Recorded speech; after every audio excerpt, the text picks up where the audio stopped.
Curtis, how was your workout? It's good. Can I get you something to eat or drink? I don't thank you. I'm actually pretty good right now. We're going to talk about that. Now, wait a minute, Leslie, that's not the answer you want to hear. I mean, how important is it to eat not only before you work out, but after it as well? You know, I am a big stickler for recovery. That is the most important time to be eating. Nothing in the body within 15 minutes, 24 hours to recover. We can't have that.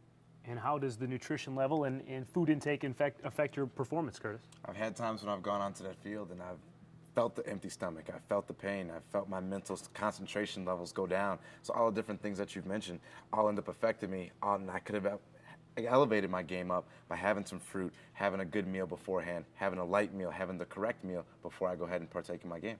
Now, Leslie, what can parents do to help properly fuel their kids? I think first and foremost, parents need to sit down at the table with their kids. We are role models for our children, and we are nutrition coaches for our children. So if we want them to eat well, we got to do the same thing. We've got to be making sure that our kids have breakfast, that they're going to school with lunch, that they're going to sit down to dinner, and mom and dad, you may be the one bringing something to the ballpark to make sure that your child's eating something after a game. Curtis, is that what it was like for you growing up? Unfortunately, my parents woke me up every morning, and we did have breakfast. So one of the things I disliked was getting up early, but eating that meal and having it in my stomach definitely felt a lot better throughout the course of the day.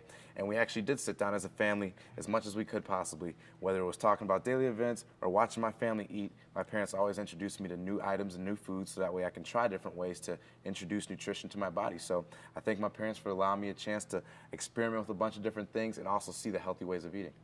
Now, Leslie, how does good nutrition help improve not only focus, but one's self-esteem as well? Well, I always say to my athletes that fuel doesn't just affect the neck down, it is neck up. And if your body isn't fueled, your brain isn't fueled. So how are you going to do what you need to do in the classroom, let alone on the playing field? Plus, when we take care of our bodies, we just exude this natural radiance. I'm feeling good about me, I can do anything.